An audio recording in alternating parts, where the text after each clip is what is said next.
Ladies and gentlemen, may the Lord bless you. This is your brother Joel Marseille. First, welcoming you on your program, The Point, and second, wishing you a very happy and blessed new year in the Lord. As we start this new year, I want to speak about a topic very important to you. This is encountering the living Christ. And we ask you to open your Bible in the book of Revelation, chapter 1, verses 17 and 18. When I saw him, I fell at his feet like a dead man. But he placed his right hand on me and said, "Do not be afraid. I am the first and the last, the living one.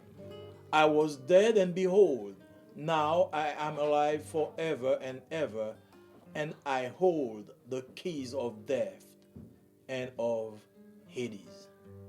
In this passage, we witness a breathtaking encounter, an encounter that transcends time and space.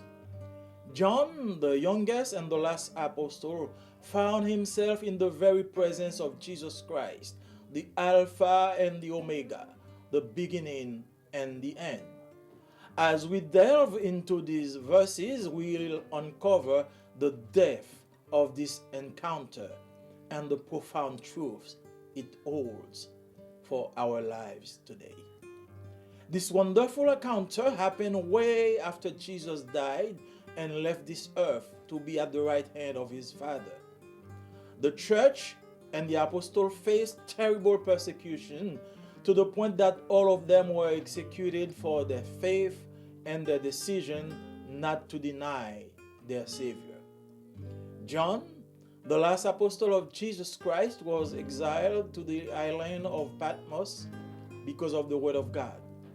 While he was getting ready for worship in the day of the Lord, he was swept away in the Spirit, and the Lord appeared to him in all his splendor and majesty. Firstly, let's reflect on John's reaction when he saw Jesus. He fell at his feet as though dead. This response reveals the sheer magnitude of Christ's presence. It reminds us of the overwhelming power, majesty, and holiness of our Lord.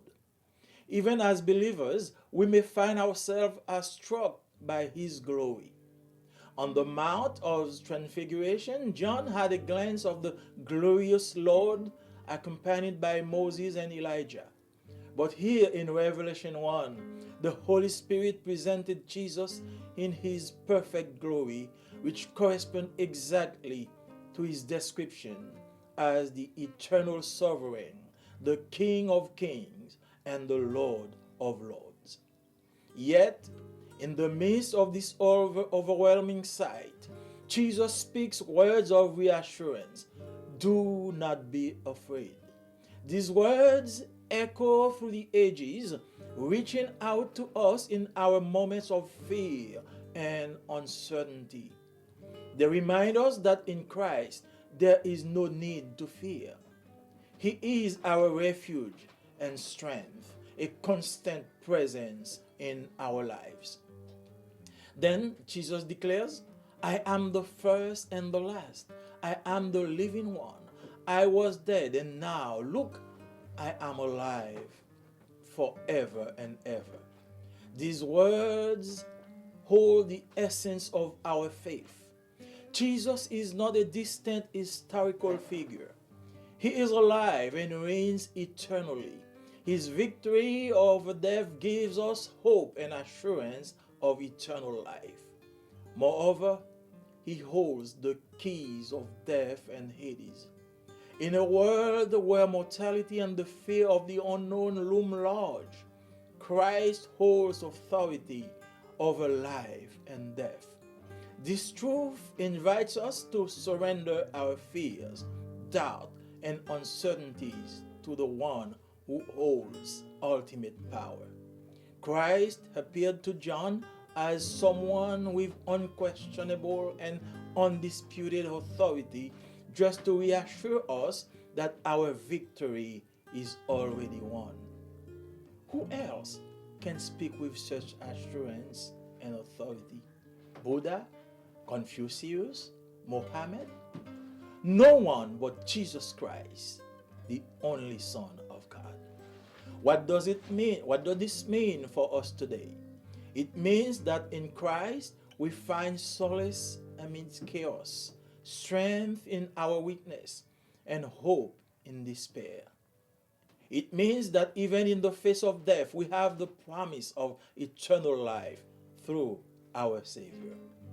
As we contemplate this encounter, may we be reminded of the living presence of Christ in our lives. Let's embrace His reassurance in times of fear, trust His sovereignty in moments of doubt, and find hope in His promise of eternal life. As you start in this new year, why don't you enter in the presence of the Lord? Encountering the living Christ is the greatest experience you will ever have in your life. If you want to triumph over fear, anxiety, confusion, and even death, accept Jesus today, because He says, "He who believes in me will live." In John chapter 14, it adds, "I am the way, the truth, and the life. No one comes to the Father but by me." As you're making other plans for this year, include in your agenda the decision to encounter the living Christ as your personal Savior. He is waiting for you with open arms, and He says, "I am your Master and your Savior. It is happiness that I bring to you. Will you not open your heart to me today?" Wherever you are, my beloved friend, I invite you to enter into the presence of this Lord, because He will give you peace in time of fear. He will give you comfort in time of depression and confusion. Let us pray together. God, we thank you, our Father, whom we call Abba, because you give us strength in time of fear. Thank you for Jesus. This Jesus who came to save us, and this Jesus who will come back as the sovereign King, not only to establish peace, but to give us peace in our heart. In this time, as the world faces war, death, mortality, confusion, we pray for peace. We pray for comfort. We pray for consolation. We pray you for everyone who at the sounds of this broadcast hear your voice and decide at the beginning of this year to enter into your presence so they can have a personal relationship with you. We ask all this in the name of Jesus. Amen. Frères et sœurs dans le Seigneur, que la paix et la grâce de Dieu soient avec vous. C'est encore votre frère Joël Marseille vous souhaitant non seulement la bienvenue sur votre programme Le Point, mais également vous souhaitant une bonne et heureuse année dans le Seigneur. Nous allons vous entretenir aujourd'hui sur un sujet très important, sujet que nous trouvons dans le livre de l'Apocalypse, le chapitre 1er, et nous allons lire ensemble les versets 17 et 18. Et nous allons parler d'une rencontre avec le Christ vivant. Quand je le vis, je tombais à ses pieds comme mort. Il posa sur moi sa main droite en disant, « Ne crains point, je suis le premier, le dernier et le vivant. J'étais mort, et voici je suis vivant au siècle des siècles. Je tiens les clés de la mort et du séjour des morts. » Dans ce passage, nous assistons à une rencontre à couper le souffle, une rencontre qui transcende le temps et l'espace. Jean, le plus jeune et le dernier apôtre, se retrouve en présence même de Jésus-Christ, l'alpha et l'oméga, le commencement et la fin. En approfondissant ces versets, nous découvrirons la profondeur de cette rencontre et les vérités profondes qu'elle renferme pour nos vies personnelles aujourd'hui. Cette merveilleuse rencontre s'est produite bien après la mort de Jésus et son départ de cette terre pour être à la droite de son Père. L'Église et les apôtres ont été confrontés à de terribles persécutions au point qu'ils ont tous été exécutés pour leur foi et leur décision de ne pas renier leur Sauveur. Jean, le dernier apôtre de Jésus-Christ, fut exilé sur l'île de Patmos à cause de la parole de Dieu. Alors qu'il se préparait à adorer le jour du Seigneur, il fut emporté par l'Esprit et le Seigneur lui apparut dans toute sa splendeur et sa majesté. Tout d'abord, réfléchissons à la réaction de Jean lorsqu'il a vu Jésus. Il tomba à ses pieds comme mort. Cette réponse révèle l'ampleur de la présence de Christ. Cela nous rappelle la puissance écrasante, la majesté et la sainteté de notre Seigneur. Même en tant que croyants, nous pouvons être émerveillés par sa gloire. Sur la montagne de la transfiguration, Jean eut un regard sur le Seigneur glorieux, accompagné de Moïse et d'Élie. Mais ici, dans Apocalypse chapitre 1er, le Saint-Esprit a présenté Jésus dans sa gloire parfaite. Une gloire qui correspond exactement à sa description de souverain éternel, roi des rois et seigneur des seigneurs. Pourtant, au milieu de ce spectacle époustouflant, Jésus prononce des paroles rassurantes. N'ayez pas peur. Ces mots résonnent à travers les âges, nous touchant dans nos moments de peur et d'incertitude. Il nous rappelle qu'en Christ, il n'y a pas lieu d'avoir peur. Il est notre refuge et notre force, une présence constante dans nos vies. Ensuite, Jésus déclare, « Je suis le premier et le dernier. Je suis le vivant. J'étais mort et maintenant, regarde, je suis vivant pour toujours et à jamais. » Ces paroles contiennent l'essence de notre foi. Jésus n'est pas un personnage historique lointain. Il est vivant et il règne éternellement. Sa victoire sur la mort nous donne l'espoir et l'assurance de la vie éternelle. De plus, il détient les clés de la mort et du séjour des morts. Dans un monde où la mortalité et la peur de l'inconnu occupent une place importante, le Christ détient l'autorité sur la vie et la mort. Cette vérité nous invite à abandonner nos peurs, nos doutes et nos incertitudes à celui qui détient le pouvoir ultime. Le Christ est apparu à Jean comme quelqu'un doté d'une autorité incontestable et incontestée, juste pour nous rassurer que notre victoire est déjà gagnée. Qui d'autre peut parler avec autant d'assurance et d'autorité? Bouddha, Confucius, Mohammed? Personne d'autre que Jésus-Christ, le Fils unique de Dieu. Qu'est-ce que cela signifie pour nous aujourd'hui? Cela signifie qu'en Christ, nous trouvons du réconfort dans le chaos, de la force dans notre faiblesse et de l'espoir dans le désespoir. Cela signifie que même face à la mort, nous avons la promesse de la vie éternelle grâce à notre Sauveur. En contemplant cette rencontre, puissions-nous nous rappeler la présence vivante du Christ dans nos vies? Acceptons son réconfort dans les moments de peur. Faisons confiance à sa souveraineté dans les moments de doute et trouvons de l'espoir dans sa promesse de vie éternelle. Alors que vous commencez cette nouvelle année, pourquoi n'entrez-vous pas dans la présence du Seigneur? Rencontrer le Christ vivant est la plus grande expérience que vous aurez jamais vécue dans votre vie. Si vous voulez triompher de la peur, de l'anxiété, de la confusion et même de la mort, acceptez aujourd'hui Jésus de Nazareth, car il dit, celui qui croit en moi vivra quand même il sera mort. Dans Jean chapitre 14, il ajoute, je suis le chemin, la vérité et la vie. Personne ne vient au Père que par moi. Alors que vous faites d'autres projets pour cette année, incluez dans votre agenda la décision de rencontrer le Christ vivant comme votre sauveur personnel. Il vous attend à bras ouverts. Il vous dit, je suis ton maître et ton sauveur. C'est le bonheur que je t'apporte.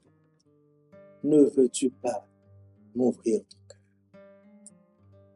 Là où tu es, j'espère que tu as vu ce programme, tu as entendu les paroles. Je veux t'inviter à entrer dans la présence du Seigneur cette année, alors que tu viens de commencer l'année. Inclus dans tes décisions, c'est de vivre pour Christ. Il t'attend avec les bras ouverts. Il veut te sauver. Inclinons-nous ensemble pour prier.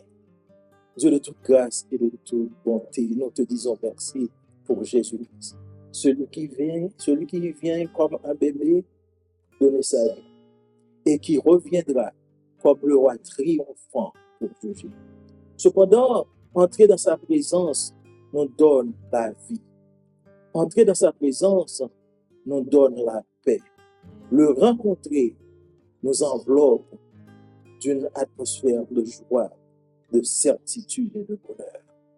Merci pour ceux qui ont entendu ce programme et qui veulent recevoir Jésus dans leur vie. Qu'il leur donne la vie, qu'il leur procure la paix dans ce monde de désespoir, de découragement, de peur et de mortalité. Qu'il leur assure que Dieu est à leur côté. Nous te demandons grâce et faveur au nom de Jésus qui vit et qui règne au siècle des siècles. Amis, moi, dans le Seigneur, que la paix et la grâce de Jésus capable avec vous. C'est encore frère ou amis Joël Marseille qui souhaite bienvenue sur le programme. Et tandis que nous souhaitons bienvenue, nous voulons également souhaiter une bonne année dans le Seigneur. Sujet que nous avons traité avec aujourd'hui, c'est une rencontre avec Jésus-Christ que nous avons dans le livre Apocalypse, chapitre 1er, verset 17-18. Et m'a appelé pour il dit, le moins well, moi tomber dans le pied tant pour un monde qui mourit. Il mettait main droite sur moi, il dit comme ça, pas besoin de peur. C'est moi qui premier, c'est moi qui dernier. Moi c'est le monde qui vivant. Moi t'es mouru, mais connais moi vivant pour tout le temps.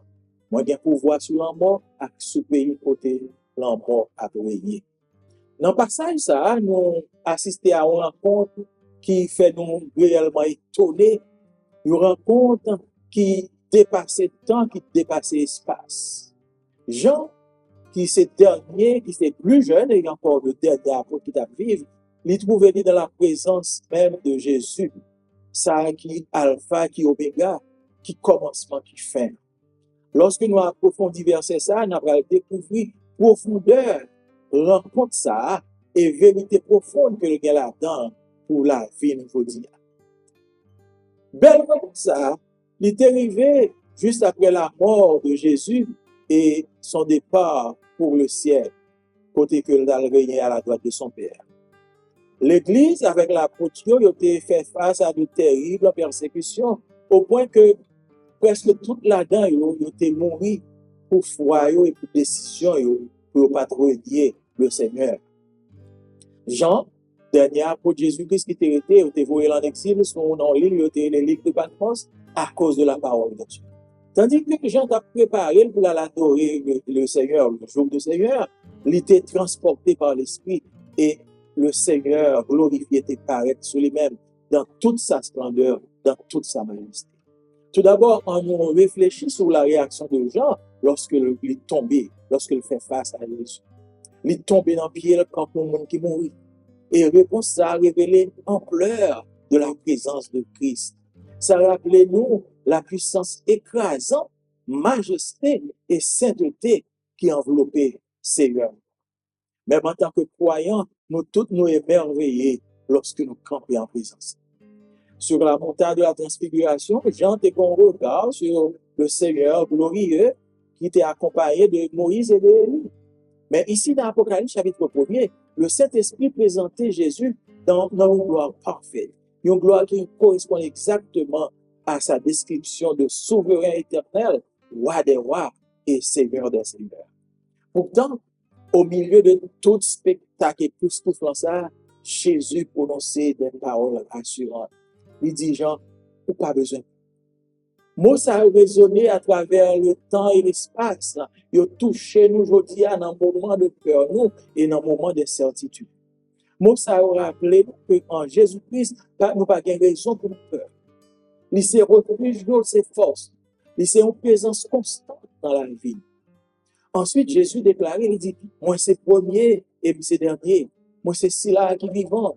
Moi t'es mort et maintenant, regardez, moi vivant pour toujours et à jamais. Parole ça, yo là-dedans l'essence même de notre foi. Jésus, c'est pas un personnage historique lointain. Il est vivant et l'a prié éternellement. Victoire sur la mort, bah nous l'espoir et l'assurance de la vie éternelle. De plus, il gagne dans les clés de la mort et du séjour des morts. Non côté la mortalité, la peur de l'inconnu et occuper toute place dans la vie, Jésus-Christ gagne dans autorité sur la vie et sur la mort. Vérité, ça, il invite pour nous abandonner toute peur, toute incertitude, à celui-là qui gagne pouvoir ultime dans la vie. Le Christ lui paraît agent comme un monde qui gagne toute autorité incontestée et incontestable, juste pour le rassurer nous que victoire nous déjà gagnée. Qui autre monde encore capable de parler avec autant d'assurance et d'autorité? Bouddha, Confucius, Mohammed, pas de personne d'autre que Jésus-Christ, le Fils unique de Dieu. Qui ça signifie pour nous-mêmes aussi? Ça signifie qu'en Christ, nous gagnons réconfort dans le moment de chaos. Nous gagnons la force dans le moment de faiblesse. Nous gagnons espoir dans le moment de désespoir. Ça signifie que même face à la mort, nous gagnons promesse de la vie éternelle grâce à Jésus-Christ. Lorsque nous contemplons comme ça, est-ce que nous sommes capables de rappeler nous la présence vivante de Christ dans la vie? Nous accepter le réconfort dans le moment de peur. On nous fait confiance dans la souveraineté dans le moment de doute. Et on nous joint espoir dans la promesse que fait nous pour une vie éternelle. Tandis qu'on va commencer une nouvelle année, ça. Pour qu'ils ne soient pas entrés dans la présence du Seigneur. Rencontrer le Seigneur vivant, c'est la plus grande expérience qu'on est capable de faire dans la vie. Si vous voulez triompher de la peur, de l'anxiété, de la confusion et même de la mort, acceptez Jésus chaudia. Parce qu'il dit, mon qui croit dans moi, la vive encore. Dans Jean chapitre 14, il a ajouté, moi c'est chemin, moi c'est vérité, moi c'est la vie. Personne ne n'est pas capable de vivre papa que par moi-même. Alors, pour faire des projets et des plans pour cette année, inclus dans l'agenda, décision pour rencontrer le Seigneur, le Christ vivant, comme sauveur personnel. L'attendons avec bras ouverts, il dit, moi c'est maître, moi c'est sauveur. C'est bonheur que je porte pour vous-même. Pour qui ça, ou pas au cœur. Tandis que, pour moi je le fais un appel personnel à moi. Accepter Jésus comme Seigneur et comme maître. Tandis qu'on prend décision à ça, tandis qu'on gagne un peu le projet, inclus dans le projet, celui de rencontrer le Seigneur, pour entrer dans sa présence, pour qu'on rencontre personnel avec lui. La calmer peur, la calmer dépression, la sauver, la pour la vie éternelle. On nous peut être nous ensemble, on nous dit merci pour cette belle promesse. Dieu Tout-Puissant, Dieu Tout-Miséricordieux, nous disons merci à Jésus-Christ Seigneur, qui t'est venu longtemps pour te balayer pour nous. Et après que le film mourit, il est monté de côté. Et il a retourné comme le héros et le roi triomphant. Et lorsque lui dit ça dans la gloire, même là encore, il a assuré nous que la paix de la paix. On a prié dans un moment ça, pour le monde quelque part, qui assistait à un programme ça, et qui comprennent que nous ne sommes pas capables de la paix, sauf que par eux. Qui comprennent que décision n'est pas capable de réussir, sauf que par eux. Ils veulent entrer dans la présence. Ils veulent faire une rencontre personnelle avec nous. Même Jean te fait dans le livre d'Apocalypse. Bali la paix. Posez main au sous dos. Dis recevoir la paix. La paix que le monde ne peut pas bailler, mais la paix que vous-même vous baillez. Nous prions comme ça, papa. Pas que nous bon, pas que nous disons. Mais nous prions au nom de Jésus qui vit et qui règne au siècle des siècles. Merci du fait que vous suivez nous encore. Et nous voulons dire bonne année dans le Seigneur. Tandis que vous avez délecté le programme ça, ils ont toujours fait checker like, partager et surtout inscrire. Non seulement inscrire, mais inviter l'autre monde à inscrire afin que côte de monde qui a gardé nous capable d'augmenter. Que bon Dieu bénisse.